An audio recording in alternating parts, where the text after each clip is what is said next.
You don't have to chase greatness in someone else's shoes, you have to learn how to stand fully in your own. So many people spend their lives trying to become something they think the world wants. They model themselves after someone successful, copy their routines, their style, even their tone, hoping that if they get close enough, success will rub off. But here's the truth most people avoid saying out loud: greatness doesn't come from imitation. It doesn't come from shaping yourself into a copy of someone else's blueprint. It comes from digging deep into your own identity, owning your quirks, honoring your instincts, and building on what's already inside you. You don't need to become a different person. You just need to stop running from the real one.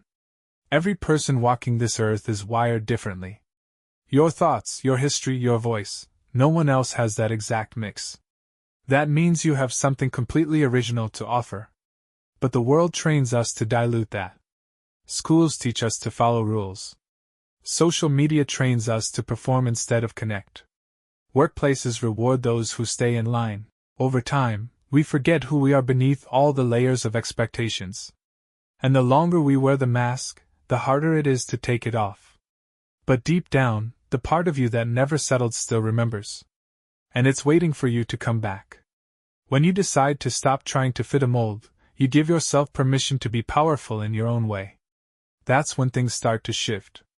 That's when confidence stops being a performance and becomes something quieter, deeper, and more unshakable. It doesn't mean you'll always feel certain. But it means you'll stop apologizing for who you are. And in a world full of noise and pretending, that kind of honesty is magnetic. People recognize it. They trust it. They follow it. The irony is, most of the people we look up to didn't rise because they blended in. They stood out because they leaned all the way into who they were. They spoke differently. They acted differently. And at first, people resisted it. But eventually, the world caught up. Because originality always leaves a bigger footprint than imitation. So if you're out here trying to play it safe by following someone else's script, understand that the cost is your own voice. And that's too high a price to pay. The process of becoming more you isn't always pretty. It takes unlearning. It takes breaking patterns and asking hard questions. It takes courage to walk away from paths that look good on paper but feel empty in your gut. It takes facing your own silence, and then learning how to speak from it. But what comes out of that is real. And real is powerful. Not polished. Not perfect. Just honest and alive. There will always be people who try to put you in a box, because it makes them more comfortable. But that box was never meant for you. The sooner you stop shrinking to fit inside it, the sooner you'll start building something that actually reflects who you are. And when you do, you'll realize you didn't need to chase someone else's success story. You just needed to stop ignoring your own. So no, you don't need to become someone else to do something extraordinary. You just need to listen, to trust, and to stop holding back. Because the most powerful thing you can ever become is fully, unapologetically, unmistakably you. Most people spend their lives waiting for the right time, the right skills, the right level of confidence. But buried beneath all that waiting is something even more dangerous: the need for permission. Whether they realize it or not, they're looking for someone to tell them it's okay to take the leap. Okay to speak up. Okay to try. Okay to matter. They carry around this invisible contract that says, once someone notices me, once someone approves, then I'll start. But life doesn't work like that. The permission you're waiting for? It's never coming. And it was never supposed to. You're not here to be chosen. You're here to choose yourself. We're raised to follow rules, to ask for approval, to color inside the lines. That kind of thinking becomes so normal that even as adults, we stay stuck inside it. You have an idea, but you hesitate. You want to step forward, but you hold back. Why? Because a part of you still believes that someone, above, you has to open the door first. But most of the time, there's no door, just the fear of making one yourself. The truth is, no one is going to hand you your moment. You have to step into it. You have to name what you want, claim it, and move toward it without waiting for applause or validation. You weren't meant to sit quietly in the back row of your own life. Look around. The people who are out there building, creating, leading, They didn't get a formal invitation to do it. They gave themselves the right to begin. They acted before they felt fully ready. They dared to take themselves seriously before anyone else did. That's the difference. They didn't ask the world if it was okay to try. They tried. And then they kept trying.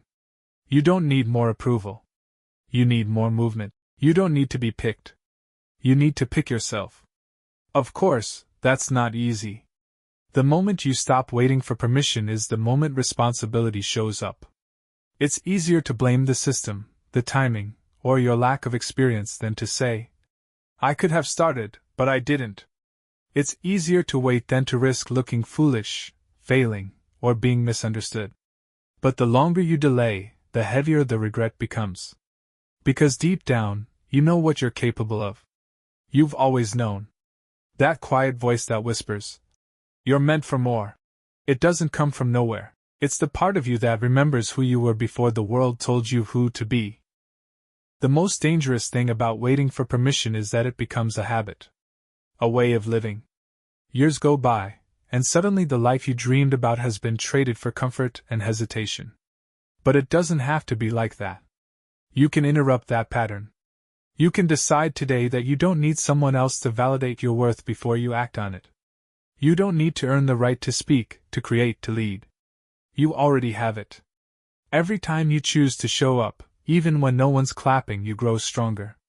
Every time you take a step without a guarantee, you become braver. And eventually, you stop waiting for a green light because you realize, you are the green light. So stop looking around for signs. Stop hesitating at the edge of your own potential. No one is coming to tell you it's your time.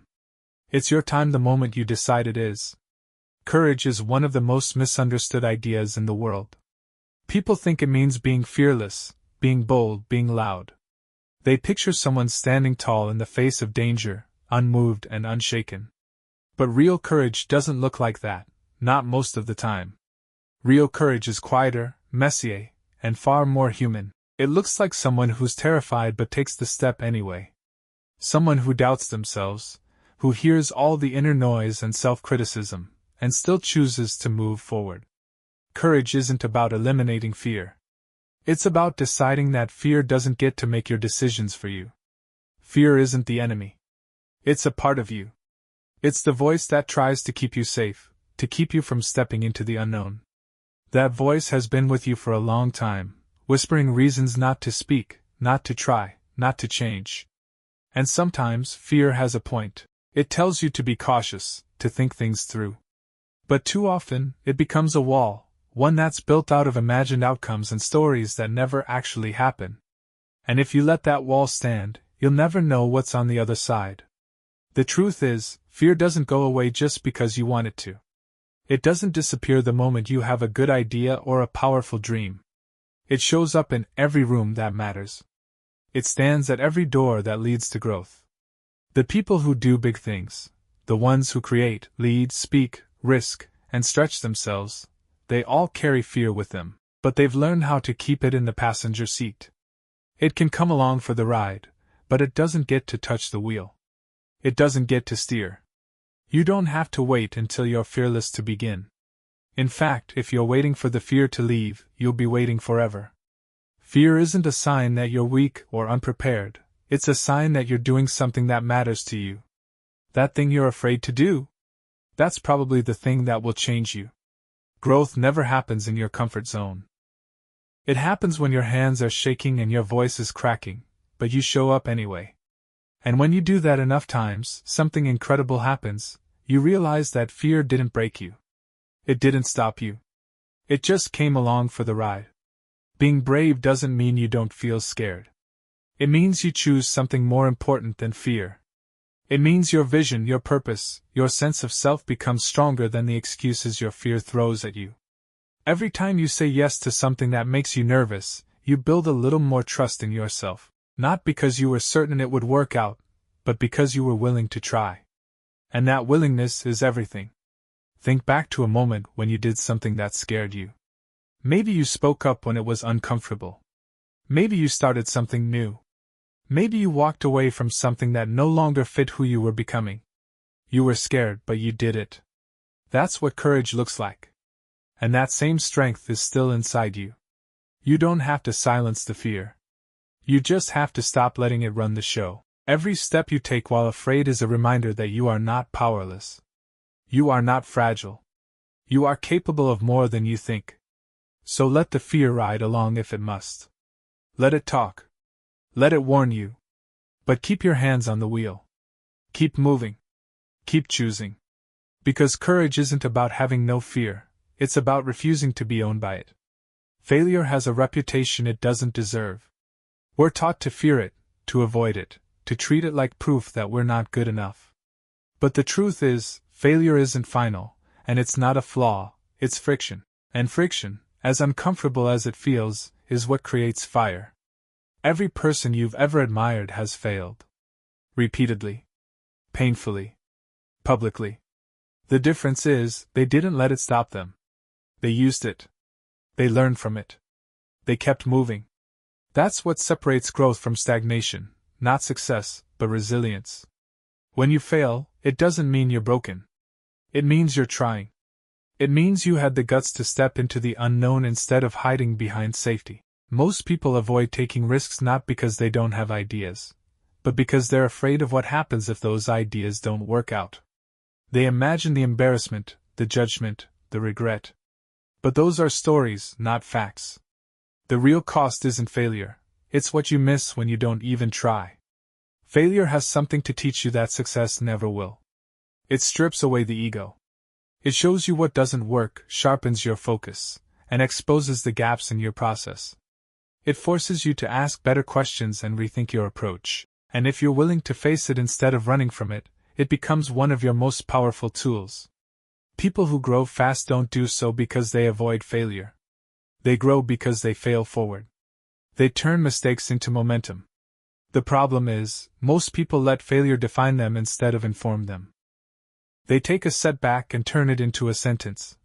I'm not good enough, I'll never make it, I should have known better. But those thoughts aren't truth, they're reaction. They come from fear, from shame, from the old programming that says you have to get it right the first time or not at all. But that's not how progress works. Progress is messy. It's trial and error, falling and adjusting, pushing through discomfort until things finally click. When you shift your mindset, you take back control. Instead of asking, "What if I fail?" you start asking, "What if I learn something that changes everything?" That shift doesn't remove the sting of failure, but it removes its power to paralyze you. You begin to see failure not as a wall, but as a door. One you walk through, not around. You stop aiming for perfect and start aiming for better. And that's where transformation begins. You're going to fail. That's a guarantee. But you don't have to fear it. You just have to refuse to be defeated by it. Because failure isn't the end of the road. It's the resistance that makes you stronger. And sometimes it's the very thing that clears the path to something better than you planned. Comparison is one of the quickest ways to lose your clarity and confidence. It sneaks in quietly, often when you're already feeling unsure, and suddenly you're looking sideways instead of forward. You see someone doing more, achieving faster, or seeming more put together, and you start to question yourself. You wonder if you're behind, if you miss something, if you're somehow less. But what you forget in those moments is that comparison is a lie. It doesn't show you the full story. It only shows you the highlight reel of someone else's life, and it does it through a distorted lens. Everyone is on a different timeline. Some people peak early. Others take longer to figure things out. Some move fast and burn out. Others move steadily and build something that lasts. There is no universal pace for progress, no perfect path. When you compare your journey to someone else's, you're ignoring everything that makes yours unique, your background, your challenges, your values, and the lessons you're here to learn. What's right for someone else may not be right for you, and trying to match their pace or copy their moves is like trying to wear shoes that don't fit. It looks okay from the outside, but it doesn't feel right, and it won't take you where you're meant to go. The truth is, you don't know what someone else had to sacrifice to get where they are. You don't see the hours they didn't sleep, the doubts they wrestled with, the failures they don't post about. And even if you did, their story still wouldn't be yours. Your path has different lessons, different timing, different meaning. You're not falling behind, you're unfolding. And unfolding takes time. The more you compare, the more you disconnect from your own rhythm. You start to lose sight of what actually matters to you. You start making decisions based on pressure, not purpose. You chase goals that look good on the outside but don't feel right inside. And over time, you wake up to a life that doesn't reflect who you are. It only reflects who you were trying to keep up with. To grow into your potential, you need to stay grounded in your own story. You need to trust your pace, even when it feels slow. You need to keep showing up, not for approval, but for alignment. Because the more aligned you are with yourself, the less you need to compete. And the less you compete, the more space you have to create something that's truly yours. There will always be someone ahead of you in some way. That's life. But that doesn't mean you're losing. You don't have to be the fastest. You don't have to be the loudest.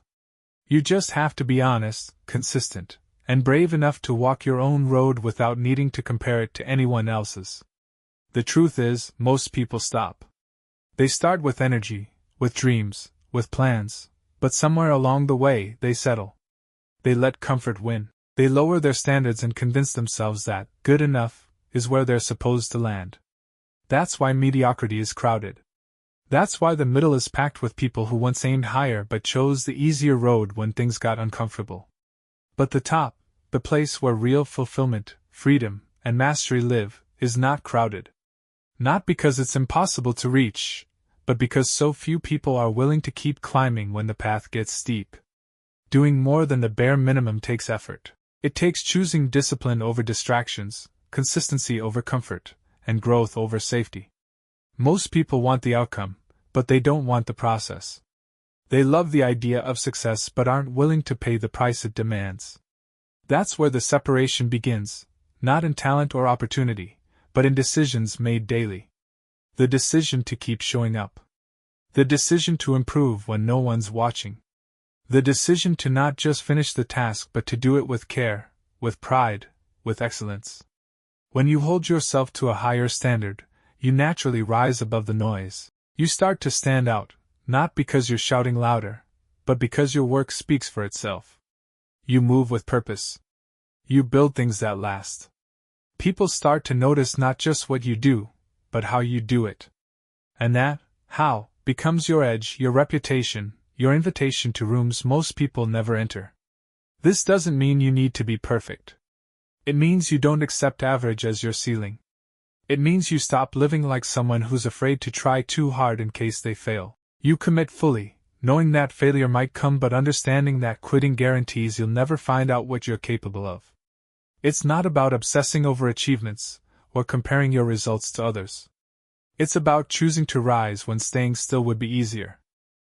It's about doing what most won't so you can live how most don't. The top isn't lonely, it's just quiet. Because it's full of people focused on building, not boasting.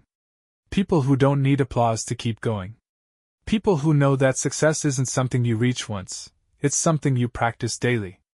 And if you can learn to love the process more than the praise, you'll find yourself rising without force. Not because you're chasing more than others, but because you've chosen to give more of yourself, more often, with more intention. Don't settle for the crowded middle just because it's familiar. Don't dim yourself to blend in. There is space at the top for you, but only if you keep climbing when others stop. Only if you decide that excellence is your default, not your exception. The top isn't for the lucky. It's for the relentless. Most people walk through life thinking their thoughts are facts. They hear a voice in their head saying they're not good enough, not ready, not qualified, and they believe it without question. But your mind is not always your ally. It's a machine trained by repetition, memory, fear, and past experiences.